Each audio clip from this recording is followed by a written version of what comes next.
Buenos días a todos. Mi nombre es Víctor Carrión y estoy representando a la Universidad de Leiden en el Instituto de Biología en Holanda. Y hoy voy a hablaros de un proyecto, una iniciativa que tomamos parte hace varios años, que es titulada Back to the Roots. Bueno, lo primero quería agradecer a los organizadores por darme la oportunidad de poder presentar este trabajo, que ha sido en verdad una colaboración entre diferentes grupos, tanto en Holanda como en España, como incluso en Brasil, Colombia, diferentes países, ¿vale? Como decía, el título de mi presentación es Back to the Roots. Y bueno, primero, como no sé cuál es el background de todos los presentes en esta conferencia, quería dar una breve introducción de lo que son los microbiomas y por qué son importantes. Lo primero es definir qué son los microbiomas. Los microbiomas se definen como la totalidad de los microorganismos, sus genomas y sus interacciones en un ambiente en particular. Muchos autores lo denominan como el segundo genoma de los eucariotas, y voy a expandirme un poco más aquí porque, bueno, aquí os pongo un ejemplo. ¿Por qué se le llama el segundo genoma de los eucariotas? Bueno, aquí tenemos que el genoma humano contiene en torno a 20.000 genes, y el microbioma humano contiene más de 1 millón de genes, con lo cual podemos decir que somos más microorganismo que humano en el sentido de la carga genética. Cuando hablamos de microbiomas, como bien todos sabemos, podemos extenderlo tanto a plantas como insectos, como incluso peces. Todo organismo viviente tiene su propio microbioma. Bien, ¿cuáles son las preguntas que se hacen los investigadores hoy día acerca de los microbiomas? Bueno, las preguntas son siempre las mismas, son básicamente 3.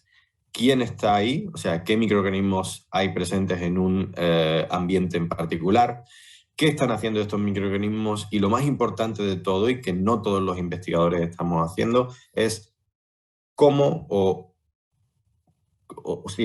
cómo estas funciones se están realizando en este ambiente en particular. Hay otras preguntas un poco más complejas y más dedicadas a cada uno de los estudios. Por ejemplo, en el caso de mi grupo y mis colaboradores, pues nosotros nos centramos sobre todo en cómo estos microorganismos o estos microbiomas pueden influenciar las funciones en los ecosistemas, qué factores y mecanismos son los drivers para el ensamblaje del microbioma y su actividad. Y sobre todo hay algo que es súper interesante, es cómo los patrones de estos microbiomas pueden alterar la dinámica y el funcionamiento del ecosistema. Al fin y al cabo, todo lo que nosotros hacemos básicamente es hacemos una aproximación sistemática para estudiar estos microbiomas, y al fin y al cabo intentamos hacer ingeniería de microbiomas para mejorar el crecimiento de las plantas, en nuestro caso. Os pongo esto un poco en plan de resumen. Es lo que yo llamo la caja de herramientas para trabajar con microbiomas. Aquí tenemos los 3 métodos fundamentales, o 5 métodos fundamentales para el análisis de microbiomas. El primero es 16S, donde usamos un fragmento que es común a todas las bacterias y arqueas. Con este solo podemos ver qué microorganismos están presentes en ese ambiente.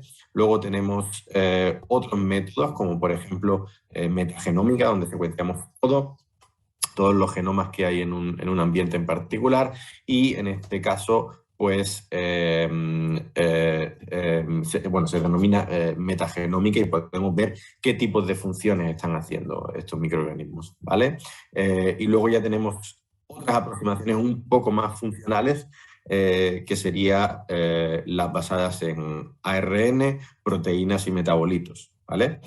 Donde extraemos ARN, por ejemplo, para determinar la expresión de estos genes, o proteínas y metabolitos para ver la producción de los mismos, ¿vale? Siempre me gusta remarcar aquí que no nos podemos olvidar de la microbiología clásica y la biología molecular. Es súper importante y siempre me gusta remarcarlo, porque sin estas aproximaciones, o sea, sin la microbiología clásica y la biología molecular, no seríamos capaces de probar y de aplicar los conocimientos adquiridos usando metagenómica. Bien, ¿por qué estamos interesados en microbiomas? ¿Por qué nos importan tanto? Bueno, los microbiomas, tanto en humanos como en plantas como en animales, han sido correlacionados con diferentes desórdenes metabólicos, ¿vale? Por ejemplo, en lo que se denomina disbiosis. En el caso de humanos y animales se ha descrito que el microbioma se correlaciona, por ejemplo, con obesidad, Crohn's disease, diabetes, etcétera. Hay muchos tipos hay muchas enfermedades y se sabe hoy día que muchas de ellas se correlacionan con desbalances en el microbioma. Entonces, por eso hoy día lo que se hace y lo que es muy común es lo que os pongo en esta diapositiva, que son las transferencias de microbioma sano, es lo que se llama fecal bacteriotherapy. Exacto, es lo que todos estamos pensando, es transferencia de heces de individuos sanos a individuos enfermos, y eso se ha visto que en determinadas enfermedades eso se puede ayudar a reconstruir ese microbioma. Entonces, yo pongo aquí una especie de timeline donde podemos ver cómo ha ido evolucionando la aplicación de microorganismos, porque todos sabemos que antiguamente, bueno, incluso hoy día, la aplicación de microorganismos se limitaba a prebióticos, simbióticos y probióticos, ¿vale? Todos hoy día seguimos tomando, en España por lo menos se llamaba Actimel, en Holanda se llama Yakult, no sé cómo se llamará en Uruguay, pero son probióticos, prebióticos o simbióticos que nos ayudan a regular la flora intestinal, ¿vale?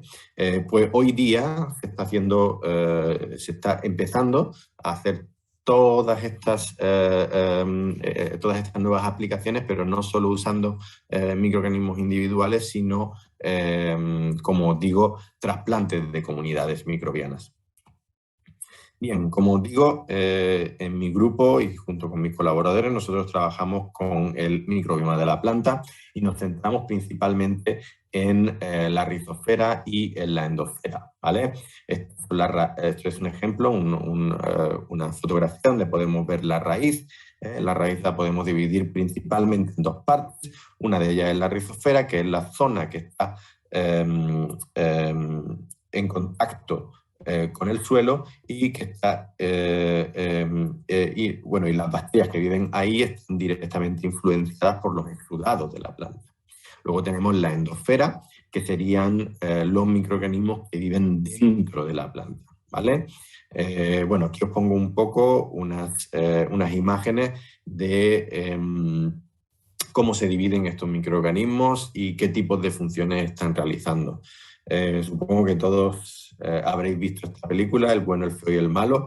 Como siempre nos gusta ponerlo todo en cajitas. Aquí tenemos los microorganismos que son beneficiosos para las plantas, que les ayudan a tolerar estrés bióticos o abióticos, etc. Y bueno, y aquí tenemos los microorganismos que podrían ser patogénicos, que serían el feo y el malo. Bien, bueno. Quería daros este ejemplo para introducir el proyecto o la iniciativa Back to the Roots. Nosotros durante muchísimos años hemos estado trabajando en Microbe-Mediated Plant Protection y nuestro ecosistema o nuestro modelo han sido los suelos supresivos. Los suelos supresivos son esos suelos en los que nosotros crecemos una planta incluso esta planta siendo susceptible a la enfermedad y teniendo un patógeno que es capaz de infectarla, estas plantas no van a enfermar, ¿vale? Estos suelos están distribuidos en todo el mundo y lo más importante de todo es que la actividad de estos suelos o esta actividad subversiva se puede eliminar por tratamiento con calor, ¿vale?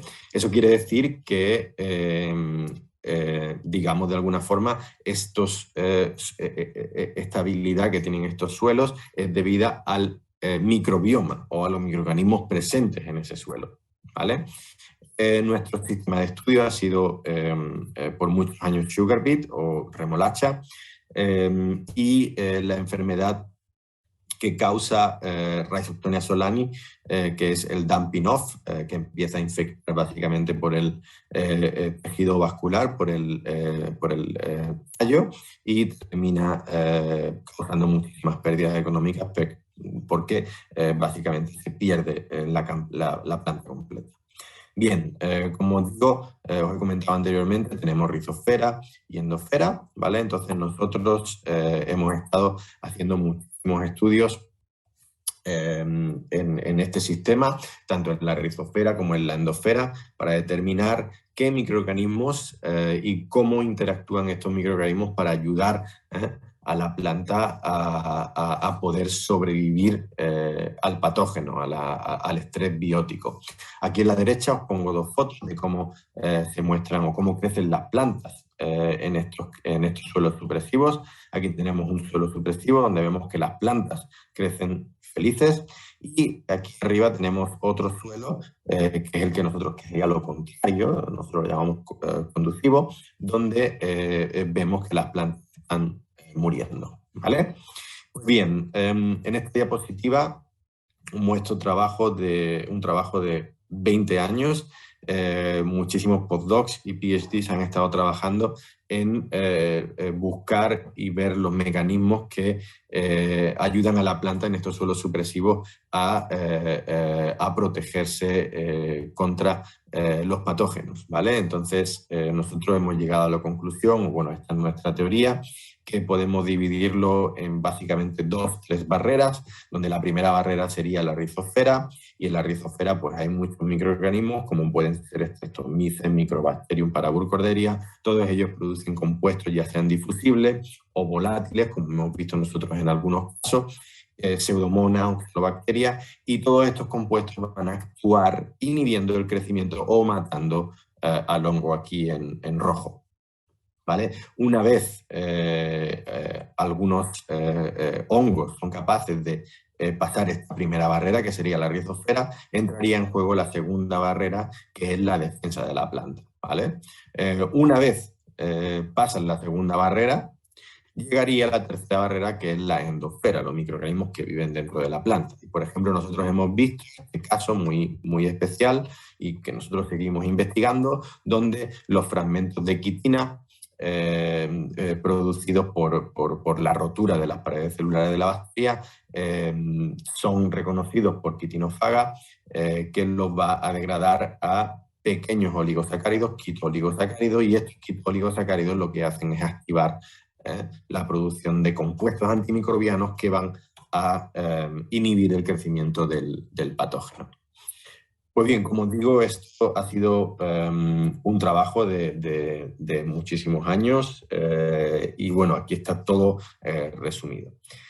Con todo este conocimiento, nosotros empezamos a pensar que, bueno, o sea, igual estos suelos supresivos no se pueden esparcir por todo el mundo, pero tenemos el conocimiento de los mecanismos, pero lo que podemos hacer es mirar un poco en la planta, en el estado de domesticación de la planta, para ver si en efecto la domesticación de las plantas ha afectado el reclutamiento de microorganismos, porque todos sabemos que hay muchas plantas silvestres que son capaces de resistir enfermedades o de resistir estreses abióticos, como puede ser salinidad o sequía, etc. Entonces aquí os pongo esta foto porque yo ahora en las próximas diapositivas voy a intentar convencer de que, en efecto, la agricultura y la domesticación han afectado mucho a la forma de crecer de las plantas, ¿vale? Entonces aquí os pongo una foto donde vemos una plantación de maíz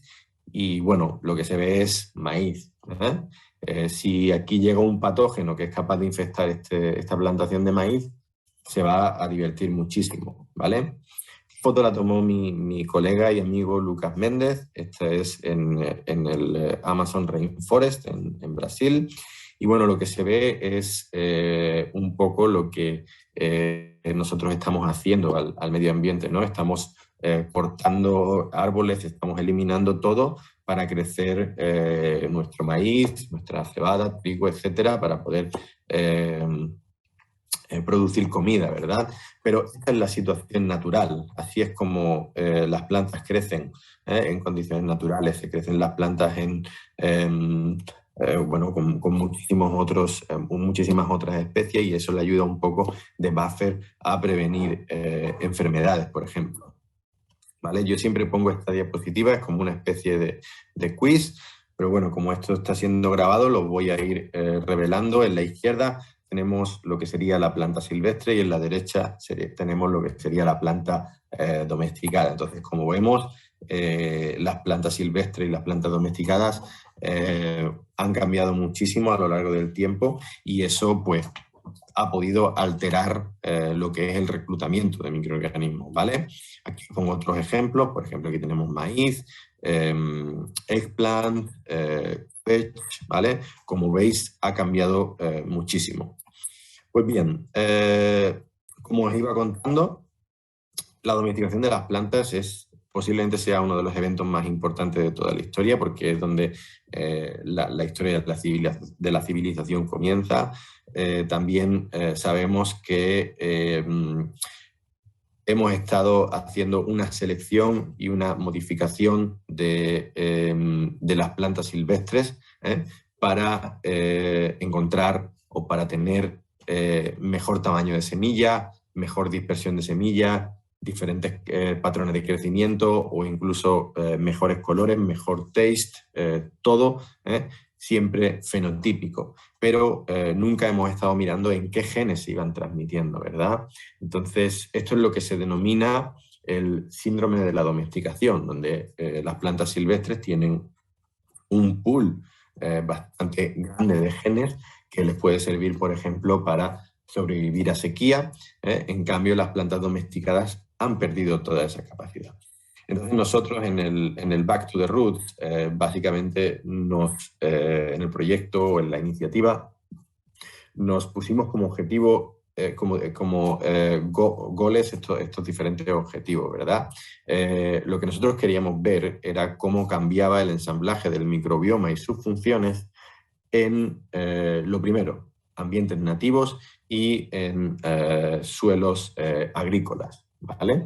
Y también os hablaré un poco al final de lo que hicimos después, donde intentamos detectar, o bueno, detectamos genes que están implicados en el reclutamiento específico de microorganismos, ¿vale? Bien, la pregunta del millón de dólares es cómo el plant breeding ha afectado al microbioma, y para ello pues os quería enseñar los trabajos de Juan, que hizo durante su PhD. Él estudió judía, bean, consiguió varios cultivares, no solo Wild, también consiguió algunos que eran land races y modernos. Entonces, lo que nosotros vimos con los estudios de Juan fue súper interesante, porque vimos que había la gran mayoría de las plantas silvestres o de las judías silvestres que nosotros habíamos usado en este estudio eran capaces de reclutar significativamente más miembros del filum Bacteroidetes en comparación con otros. Por ejemplo, los modernos se veía que tenían más actinobacterias y más gamma protobacterias, con lo cual eso era bastante remarcable. Pero, ¿Qué ocurre en otras plantas? ¿Vale? Porque esto se ha seguido estudiando y hay muchos artículos donde no solo trabajan con BIN, trabajan con cebada, trigo, incluso Arabidopsis o Lettuce, ¿vale? Entonces, nosotros decidimos hacer un metaanálisis donde determinamos la composición del microbioma de todas estas plantas, ¿vale?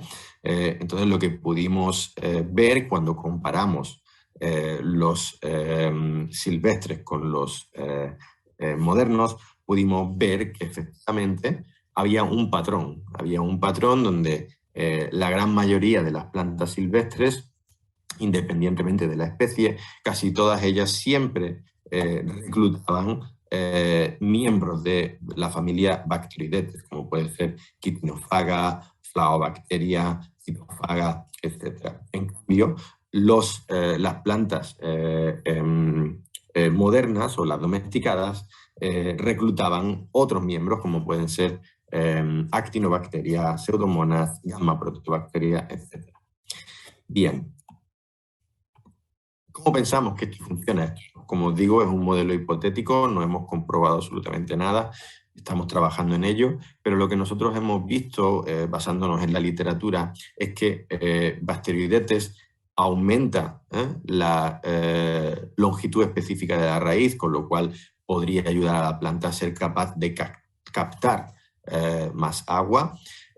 Luego también hemos visto que Bacteroidetes siempre se ha descrito en artículos donde son capaces de degradar azúcares y exudados más complejos, ¿vale? Tenemos que tener en cuenta que Bacteroidetes crece, dependiendo de la especie, crece más lento.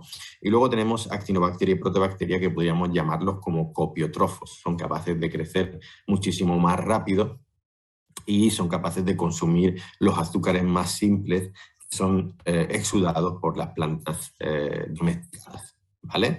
Entonces, esto es una teoría que nosotros estamos intentando probar y actualmente estamos trabajando en ella. ¿Pero qué son Bacteroidetes? Bueno, Bacteroidetes son bastante conocidos, sobre todo en el microbioma humano. Los primeros Bacteroidetes que se describieron fueron Prevotella y Bacteroides, bueno, Bacteroides causa enfermedades en humanos y Prevotella se ha asociado con gente delgada, ¿vale?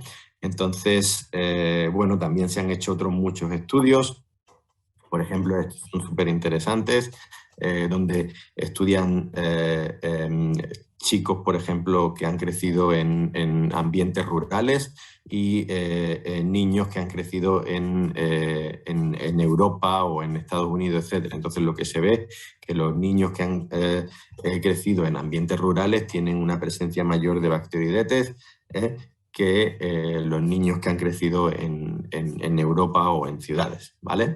Luego tenemos también este ejemplo, también muy bonito, de los hunter-gatherers, donde se ve que, bueno, estas gentes que viven casi aislados, básicamente tienen muchísimos más Bacteroidetes que se relacionan con su dieta, que es basada casi exclusivamente en plantas, ¿vale?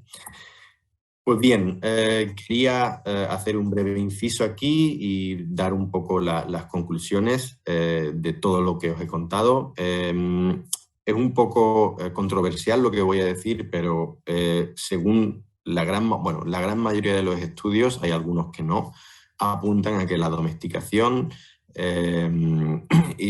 o sea, la domesticación ha tenido un efecto en el reclutamiento de los microorganismos, ¿vale? Por las plantas, que Bacteroidetes, según lo que nosotros vemos, parece que está asociado con plantas silvestres y podría ser un agente potencial de biocontrol, podría usarse para mejorar el crecimiento de las plantas, ¿vale? Pero esta pregunta es súper interesante, creo, porque esto podría ayudar sobre todo a la aplicación de microorganismos en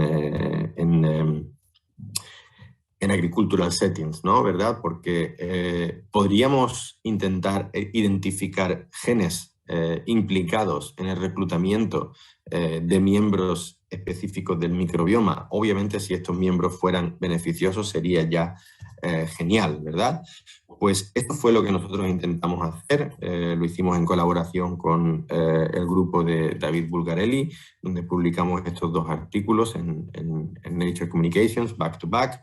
Y bueno, os quería mostrar un poco las fotos de este arduo trabajo.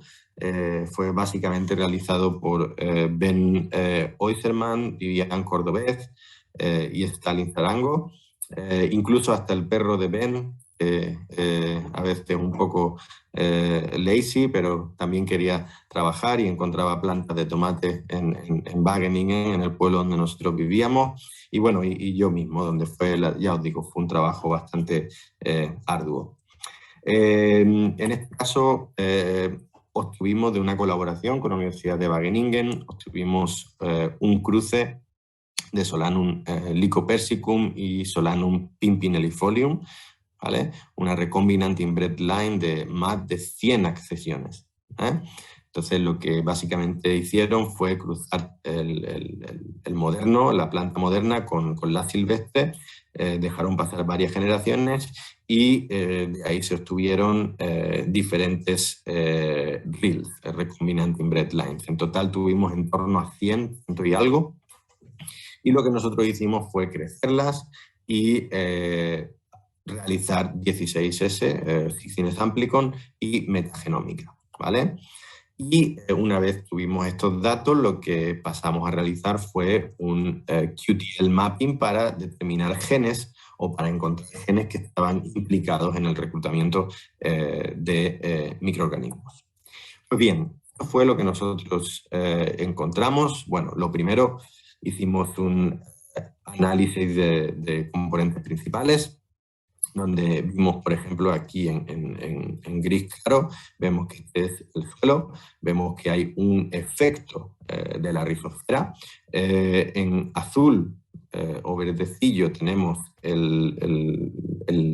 la planta silvestre o el wild, y en rojo tenemos la planta domesticada, ¿vale? Entonces vemos que hay ciertas leves diferencias en torno al microbioma. Luego, en blanco y en gris un poquito más oscuro, tenemos todas las recombinant inbred lines.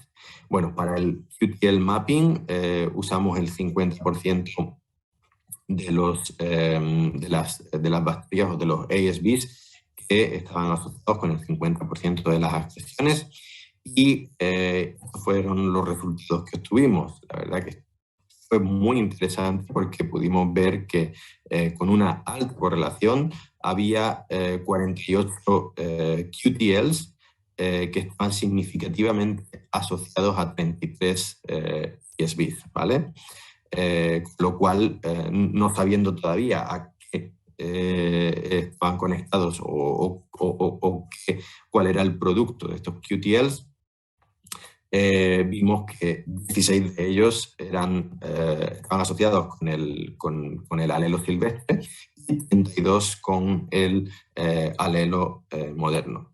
Incluso fuimos un poquito más allá y realizamos también QTL mapping, asociándolo con el microbioma, usando metagenómica, o sea, los genomas obtenidos de estas rizosferas, ¿vale?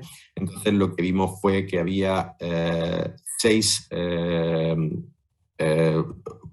QTLs que estaban asociados principalmente con Streptomyces, Celvibrio y Sphingopsis, ¿vale? Streptomyces, como ya os he dicho antes, pertenece a Actinobacteria, y se sabe que efectivamente estaba asociado con el cultivar moderno que ya había comentado anteriormente. Pues bien, ¿cómo vemos esto un poco más, con una visión más general? Bueno, nosotros hemos, como os digo, hemos hecho una domesticación donde hemos mejorado un cultivar y tenemos tomates más jugosos, ¿verdad? Entonces, esto, como os he dicho, ha afectado a la composición del microbioma en base a nuestros resultados. ¿Cómo ha afectado esto a la composición del microbioma? Bueno, pues lo primero, hemos visto que las cepas o los cultivares silvestres, o el cultivar silvestre que nosotros usamos, tenía muchos más genes asociados con, por ejemplo, porinas, ¿vale? Estas porinas se han asociado con el balance hídrico de la planta. También hemos visto que el cultivar silvestre tenía muchísimos más genes asociados con hormonas, metabolitos secundarios, nutrient cycling, etc.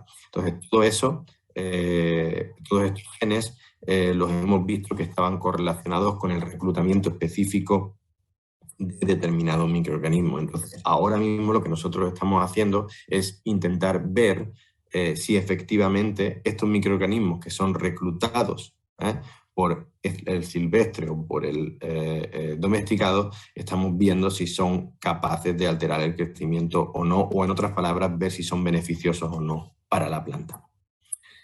Ya para terminar, quería mostraros otras iniciativas donde estamos mirando plantas que también han sufrido breeding, en este caso una colaboración con Lucas Méndez, y estamos viendo plantas que son resistentes a Fusarium o susceptibles, ¿vale? Entonces estamos viendo cómo el microbioma cambia y lo más importante, bueno, es que hemos detectado también que efectivamente Bacteroidetes está más representado en plantas que son resistentes, ¿vale? En estos microbiomas. Por último, quería enseñaros un trabajo de uno de los postdocs en mi laboratorio, Hugo Pantigoso. Hugo está trabajando con también tomate, pero son otras variedades diferentes. Y también tenemos una Recombinant Inbred Line Collection, donde tenemos un cultivar que es resistente a estrés hídrico y otro cultivar que no lo es. Entonces, en este caso, nosotros tenemos un fenotipo y Hugo está identificando los metabolitos secundarios, que son metabolitos secundarios y primarios, que son producidos por Recombinant Inbred Lines y tanto el cultivar domesticado y el cultivar silvestre, para ver si encontramos las moléculas que son capaces de reclutar estos microorganismos específicamente. ¿Vale? Bien, ¿cómo veo, para concluir, cómo veo un poco cuál es el futuro, el pasado y el presente de las aplicaciones de toda nuestra investigación? Bueno, yo creo que ha quedado claro que plant traits, o sea, los genes de la planta, pueden determinar qué microorganismos son reclutados. Y yo creo que el punto importante hoy día es que nosotros nos tenemos que centrar en ver qué microorganismos son los beneficiosos y de ahí usar esto para hacer plant breeding. Y ahí, de ahí mi siguiente punto, esto nos va a ayudar sobre todo bueno, a estimular los microorganismos indígenas o los microorganismos nativos y va a evitar que nosotros tengamos que aplicar microorganismos externos a un suelo. ¿Vale? Pues bien, con esto quería terminar y quería agradecer a todo el equipo, a toda la gente que ha estado implicada en estos trabajos, a las funding agencies y también a las empresas implicadas en ese trabajo, a las instituciones a las cuales pertenezco o he pertenecido en algún momento y, bueno, sobre todo a vosotros por vuestra atención y os deseo un buen día.